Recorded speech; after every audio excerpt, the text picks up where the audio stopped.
अब ये सतनाम राम नाम ये कब बोलते हैं?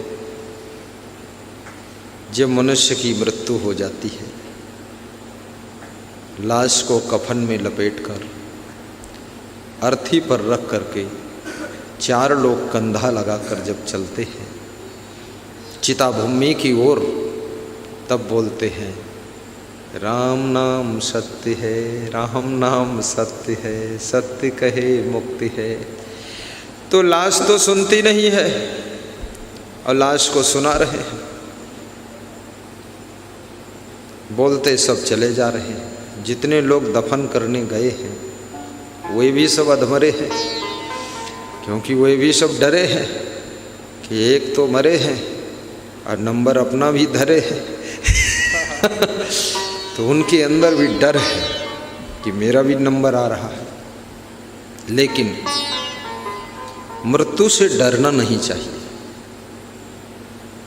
क्योंकि जो सुनिश्चित घटना है, डरने से भी मरना है, ना डरने से भी मरना है।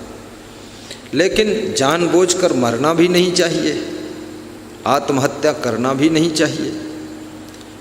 और यदि आप कहते हैं कि ये शरीर मुट्ठी भर राख है, तो पहले से ही राख खाकर नहीं बैठ जाना चाहिए। ये जब मुट्ठी भर राख होगा तब होगा, अभी राख नहीं खाना है, न राख लपेटना है। एक साधु से मैंने पूछा, राख क्यों लपेटते हो, ऊपर से राख क्यों लगाते? बोले अंत में राख में ही मिलना है, मुट्ठी भर राख हो जाना है।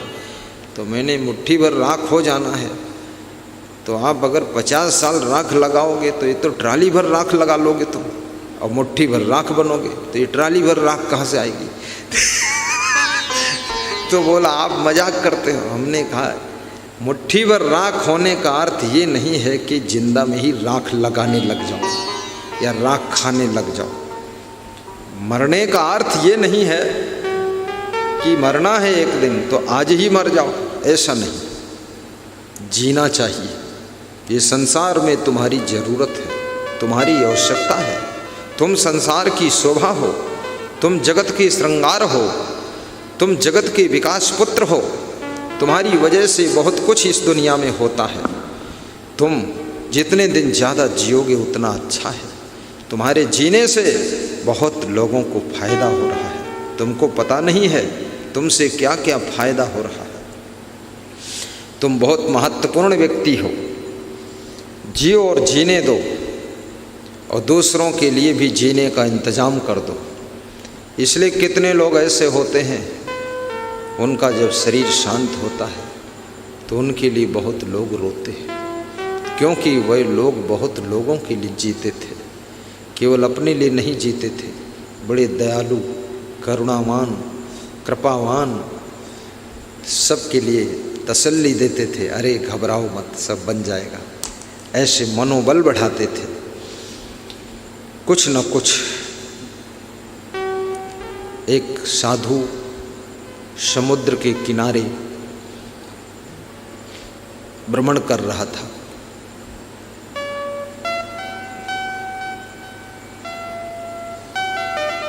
गरीब आदमी, वो भी समुद्र के किनारे घूम रहा था। ठंडी का महीना था, कपकपी छूट रही थी, तो गरीब आदमी ज़्यादा कांप रहा था। तो साधु ने उस गरीब आदमी का हाथ पकड़ा और कहा कि मेरे प्यारे भाई, मेरे पास कुछ है नहीं देने के लिए, अन्यथा मैं आपको इस समय कुछ ज़रूर देता। मेरे पास भी पहनने के लिए बस एक ही कपड़ा है, वही ओढ़ा हूँ। तो उसने कहा आपने बहुत कुछ दिया है, कम से कम देने को कहा तो है। और जो मेरा हाथ पकड़ा है, तो मेरे हाथ ठिठुर गए थे, ठंडी से बिल्कुल ठंडे हो गए थे। आपके हाथ गर्म थे, क्योंकि आप जो चादर ओढ़े थे उसके भीतर हाथ थे।